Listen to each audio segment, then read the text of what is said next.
आज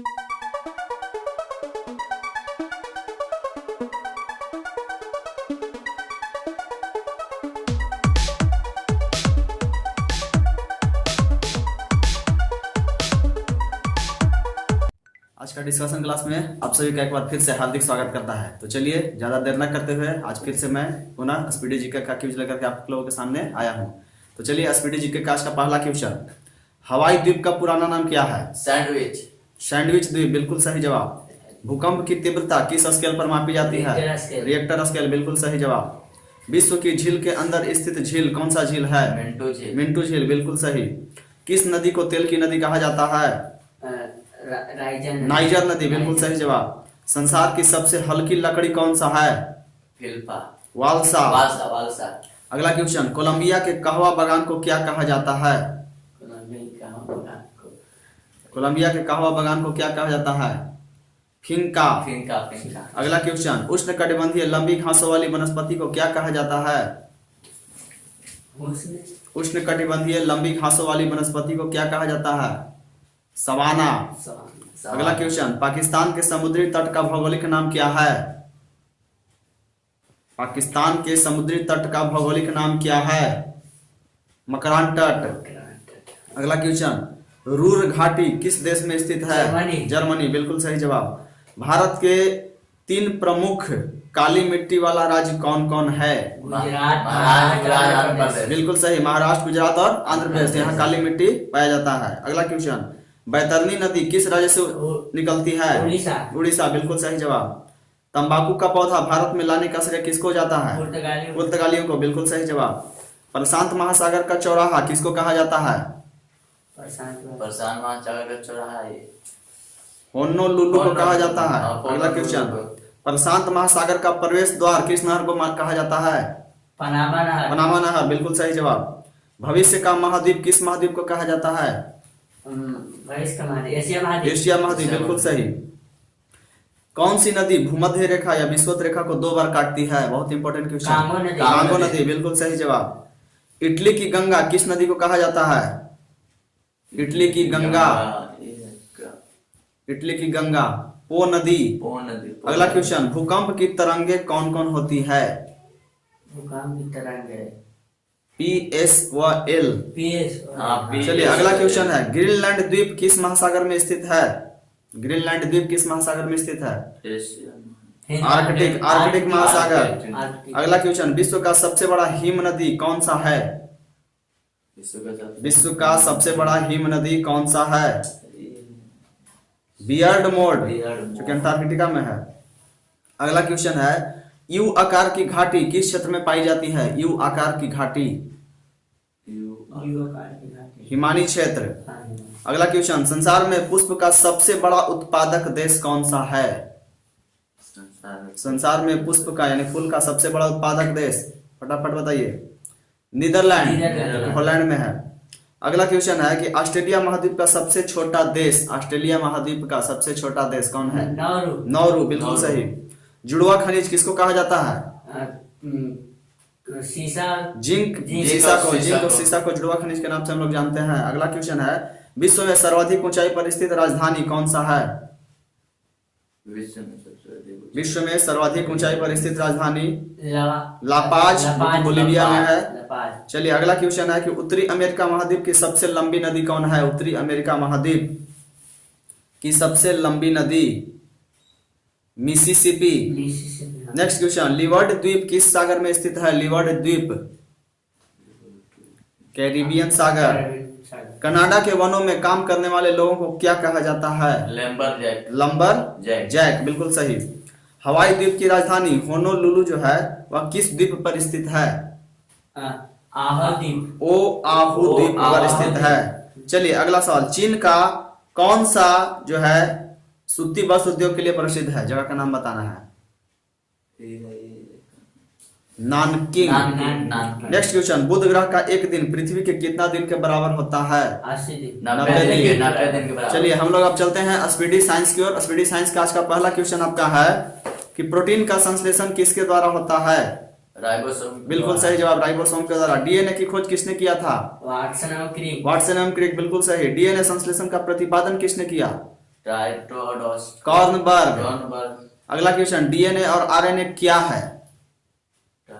DNA RNA यह एक न्यूक्लिक अम्ल है। अगला क्वेश्चन है कि डीएनए के क्रियात्मक खंड को क्या कहते हैं? क्रियात्मक खंड को हस्तान जीन कहते हैं, जीन। जीन चलिए नेक्स्ट क्वेश्चन है कि डीएनए का डबल हेलिक्स मॉडल को किसने बनाया था? ऐसा बहुत इंपॉर्टेंट वाटसन क्वेश्चन है। क्रिक। बिल्कुल सही, वाटसन एंड क्रिक। और डीएनए की इकाइयां क्या है? डीएनए के क्या है? न्यूक्लियोटाइड्स। न्यूक्लियोटाइड्स बहुत इंपॉर्टेंट सब क्वेश्चन है। पुरुष व स्त्री जीन संगठन कौन कौन होता है? एक्स वाई एक्स ठीक है, पुरुष का XY और महिला स्त्री का XX। बिल्कुल सही। एक लड़का पिता से क्रोमोसोम पाता है, वह क्या होता है? 22 X 22 plus Y. Plus Y चलिए अगला क्वेश्चन है कि बच्चे का लिंग जो है निर्धारित होता है वह किससे? गुणसूत्र से। किसके गुणसूत्र के द्वारा? पिता के गुणसूत्र पिता के गुणसूत्र XY के द्वारा। XY चलिए अगला सवाल है कि पैतृकता सिद्ध करने में कौन सहायक है? पैतृकता सिद्ध करने में कौन सहायक है? डीएनए और फिंगरप्रिंटिंग टेस्ट। डीएनए के माध्यम से कोई जांचा जा सकता है कि वह उसका पिता कौन है। चलिए अगला सवाल है कि मधुमेह रोग किसकी कमी से होता है? इंसुलिन की कमी से। इंसुलिन की कमी। बिल्कुल सही। इंसुलिन की खोज किसने किया? बैटिंग एवं बेस्ट ने किया। बिल्कुल सही। अगला क्वेश्चन है कि इंसुलिन शरीर में किसके द्वारा बनती है? इंसुलिन जो है शरीर में किसके द्वारा बनती है? अग्न्याशय के द्वारा। नेक्स्ट क्वेश्चन, ब्रोंकाइटिस रोग जो है किसका रोग है? ब्रोंकाइटिस जो है वह किस मतलब शरीर के किस अंग से संबंधित है, एक तरह से बोला जा सकता है? फेफड़ा। फेफड़ा का रोग है। पेप्सिन का एक उदाहरण बताइए। पेप्सिन का एक उदाहरण। Enzyme enzyme. बिल्कुल सही। दूध में नहीं पाया जाने वाला विटामिन कौन है? सी। Vitamin C. चूंकि सी है, विटामिन सी खट्टा से संबंधित नींबू में पाया जाता है, इसलिए दूध में बाकी सब विटामिन पाया जाता है लेकिन सी नहीं पाया जाता है। चलिए टॉक्सिन क्या है? एक एक जहरीला पदार्थ है। बिल्कुल सही। प्लाज्मोडियम परजीवी जो है क्या है? किस रोग का है? किस रोग का है? हाँ, प्लाज्मोडियम परजीवी जो है वह किस रोग का है? मलेरिया रोग। नेक्स्ट क्वेश्चन है कि मलेरिया रोग का वाहक कौन सा मच्छर है? मादा एनोफिलिस मच्छर। अगला क्वेश्चन है कि मलेरिया रोग में प्रभावित अंग कौन होता है? जब मलेरिया रोग होता है तो हमारा कौन सा अंग प्रभावित होता है? पलीहा, उसको लोग तिल्ली भी कहते हैं। अगला क्वेश्चन है कि मानव के मूत्र में कौन सा विटामिन उत्सर्जित होता है? Vitamin C. नेक्स्ट क्वेश्चन, मूत्र का पीएच मान कितना होता है? 6। अगर मूत्र का पीएच मान 6 है इसका मतलब अम्लीय है कि क्षारीय है? क्षारीय। अम्लीय। क्योंकि जिसका पीएच मान 7 से कम होता है वह अम्लीय होगा और 7 से ज्यादा होगा तो क्षारीय होगा, जिसका 7 होगा वह उदासीन होता है। चलिए मूत्र का रंग पीला जो है किसके कारण होता है? यूरोक्रोम के कारण। तो चलिए स्पीडी साइंस यहाँ पर समाप्त होता है। हम लोग अब चलते हैं। कल हम लोग एक ट्रिक के माध्यम से पढ़े थे। क्या पढ़े थे याद है सबको? ट्रिक के माध्यम से क्या हम लोग पढ़े थे? हम लोग गुलाम वंशीय शासक के बारे में कि कौन कौन ऐसे हैं जो गुलाम वंश के शासक हैं, और उसको हम लोग ट्रिक के माध्यम से पढ़े थे। तो सबसे पहले हम ये जानना चाहते हैं कि गुलाम वंश का जो शासन पूरा चला सारे शासकों का, वह कहाँ से कितना ईस्वी तक चला? 1206 से 1290 ईस्वी तक। पहला ही क्वेश्चन यही है कि 1206 से लेकर 1290 तक पूरा गुलाम वंश का शासक चला है। अब हम लोग ये जानेंगे कि कौन कौन सा शासक जो है और उनका माने कार्यकाल कब से कब तक रहा। तो हम ये जानना चाहते हैं कि इसका ट्रिक क्या था। हम लोग ट्रिक के माध्यम से पढ़े थे। याद है ट्रिक किसी को? अगर नहीं है तो हम पढ़ते हैं।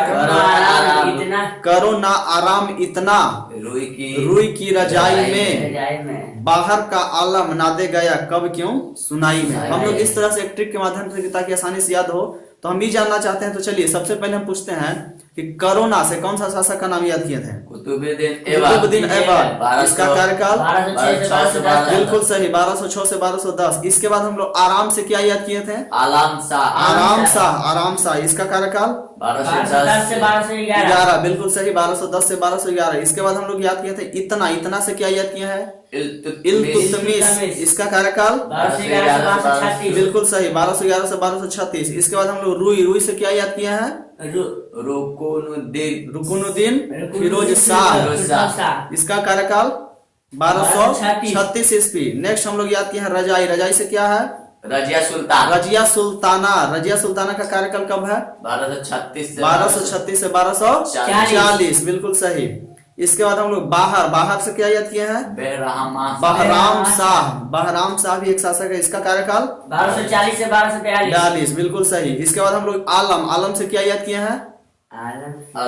अलाउद्दीन मशहूद शाह, इसका कार्यकाल 1242 से 46 ईस्वी, बिल्कुल सही। फिर हम लोग नादे से क्या याद किए थे? नादे से नासिरुद्दीन महमूद, इसका कार्यकाल 1246 से 1265, बिल्कुल सही। और फिर हम लोग गया से क्या याद किए हैं? गयासुद्दीन बलबन, इसका कार्यकाल 1265 से 1287, बिल्कुल सही। फिर हम लोग कब से क्या याद किए हैं? कैकुबाद, कैकुबाद याद किए हैं कब से, इसका कार्यकाल 1287 से 1290। और क्यों से क्या याद किए हैं? क्यूमर्स, जो कि लास्ट में 1290 में आया। तो इस तरह से हम लोग ने याद किया था कि गुलाम वंश में जितने भी प्रमुख शासक हैं वो कौन कौन है, इसका हम लोग ट्रिक के माध्यम से याद किए। तो उम्मीद करते हैं कि आप लोग को यह अच्छी तरह से अगर याद हो गया होगा, और नहीं भी होगा तो आप लोग इसको 1 से 2 बार पढ़ने की कोशिश करें। और जितने भी विद्यार्थी हैं आप लोग इस क्यूज में आकर के ज्वाइन कर सकते हैं गुरुकुल नंबर 1 कॉम्पिटिटिव क्लासेस गो में। तो चलिए आज का क्यूज यहीं पर आपको समाप्त किया जाता है। तो मिलते हैं नेक्स्ट वीडियो में, तब तक के लिए धन्यवाद, जय हिंद।